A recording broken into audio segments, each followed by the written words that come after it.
జై శ్రీమన్నారాయణ. అందరికీ విశ్వాసనామ సంవత్సర శుభాకాంక్షలు, ఉగాది శుభాకాంక్షలు.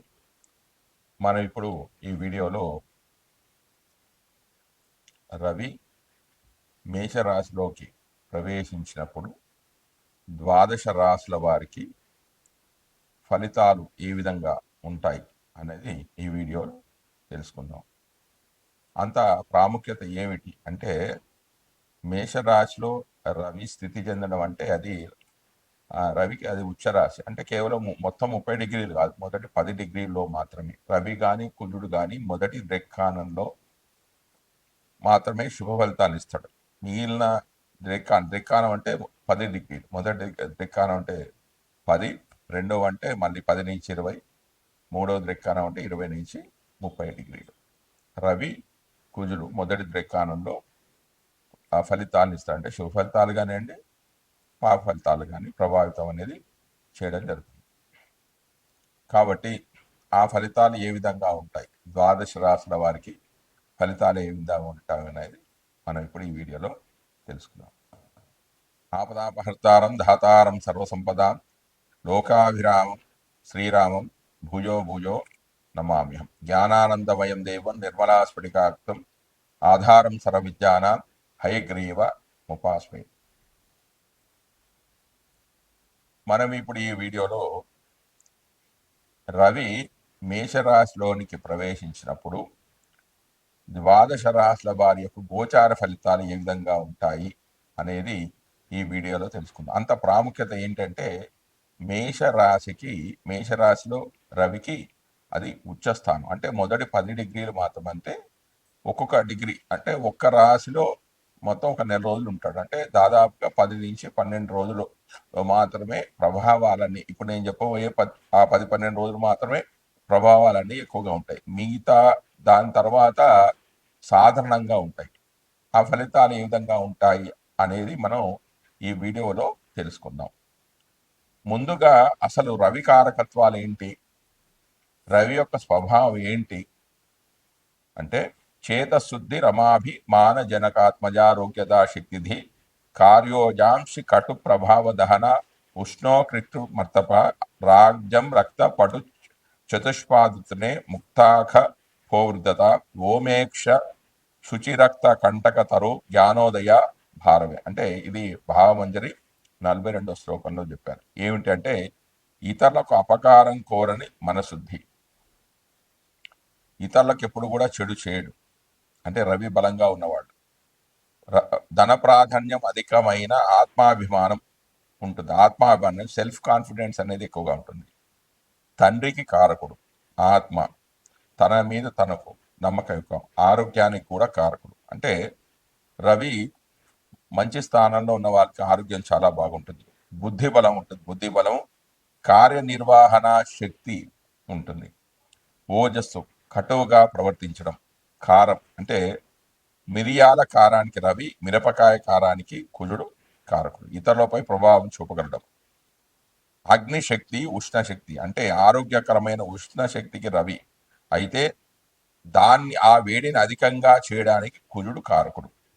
కంటి యొక్క అనారోగ్యం అంటే కుడి కంటికి రవి అయితే ఎడమ కన్నుకు కారకుడు ఎవరు? చంద్రుడు. మనుషులను పరిపాలించడం అంటే అధికారమైన పాలన చేయడం, అంటే లీడర్షిప్ క్వాలిటీస్ ఎక్కువగా ఉంటాయి రవి బలంగా ఉన్న వాళ్ళకి. రాజ్యము, ఎర్రని బట్ట, పశుబలము, గట్టి అంటే పత్రహరితానికి సూర్యకాంతి కారణమని వైజ్ఞానికమైన వివరణ. ముత్యాలు, ఆకాశంపై ఆధిపత్యం,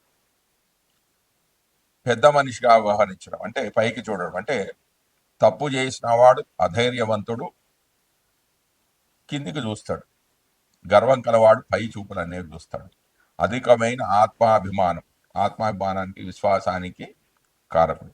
పవిత్రత, ఎరుపు రంగు, ముళ్ళ చెట్లు, జ్ఞానోదయము, పలువురు చెప్పిన విషయాలన్నిటినీ కూడా సమన్యాత్మకంగా ఆలోచించి కొత్తదనంతో కూడిన ఆలోచన చేయడం రవి కారకత్వాలకి చెందింది. శరీర కారకత్వాల్లో ముఖ్యంగా హృదయము, రక్త ప్రసరణ వ్యవస్థకు రవికి ప్రత్యేకమైన స్థానం ఇవ్వడం అనేది జరిగింది.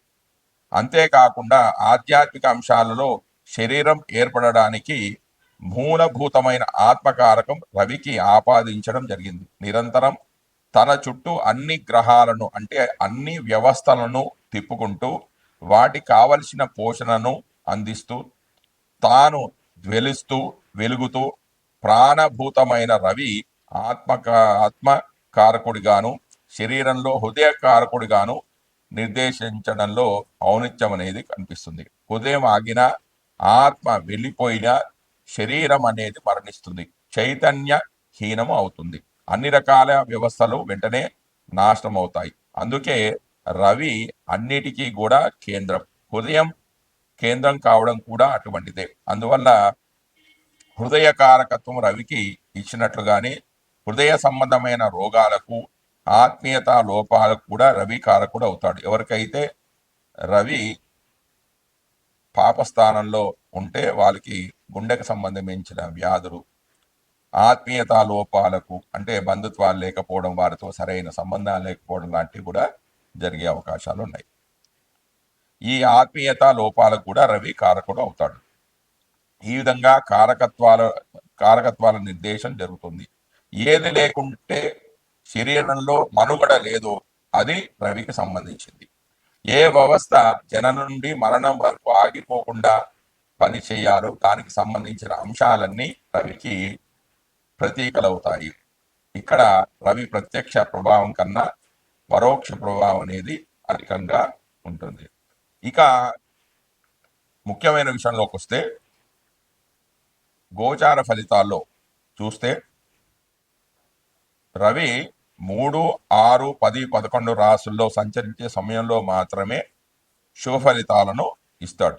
మిగిలిన సమయాల్లో అతడు సంచరించే రాశి దృష్టి ఉన్న సప్తమ రాశి విషయంలో జాగ్రత్తలు అనేవి తీసుకోవాలి. వేరు వేరు జన్మరాశుల వారికి రవి సంచరించే రాశి దృష్టి ఉన్నటువంటి రాసులు ఏ భావాలు అవుతాయో గమనించి వాటికి అనుకూలమైన ఫలితాలను నిర్దేశించాల్సి ఉంటుంది.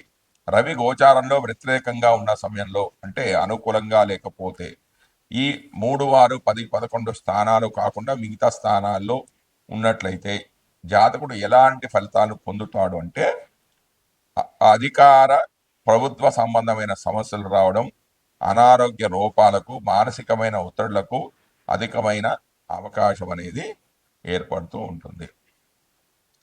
మనం ఇప్పుడు ఈ వీడియోలో రవి మేషరాశిలో ప్రవేశించినప్పుడు కన్యారాశి వారి యొక్క గోచార ఫలితాలు ఏ విధంగా ఉంటాయి అనేది తెలుసుకుందాం. కన్యారాశి వారికి రవి అష్టమంలో సంచరిస్తూ ఉన్నాడు. మరియు జన్మరాశిని కూడా వీక్షించడం అనేది జరుగుతుంది.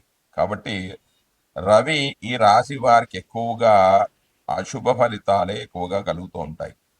కొంత మానసికమైన ఒత్తిడికి గురి అవుతుంటారు. కుటుంబంలో కొంత అశాంతి అనేది నెలకొల్పి ఉంటుంది. సంతానానికి కానీ కలత్రానికి కానీ కొంచెం అనారోగ్య సమస్యలు రావడం, మానసికమైన ఒత్తిడి, చికాకులు రావడం, అనుకోని కొన్ని సంఘటనలు జరగడం, ఆకస్మిక ప్రమాదాలు, తన పైన తనకు నమ్మకం లేకపోవడం అంటే ఆత్మవిశ్వాసం లేకపోవడం, హృదయ సంబంధమైన వ్యాధులు రావడం,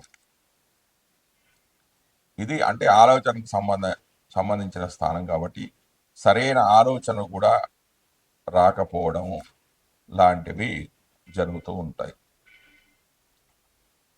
కాబట్టి ఈ రాశి వారు కన్యారాశి వాళ్ళు ముఖ్యంగా వీళ్ళు రాముడికి సంబంధించిన శ్లోకాలు అంటే ఆపద్దుదారక స్తోత్రం కాబట్టి కానీ, రామరక్ష స్తోత్రం కానీ, సూర్యుడికి సంబంధించిన ధ్యాన శ్లోకాలు కానీ, ఆదిత్యోదయ పారాయణం కానీ చేసుకున్నట్లయితే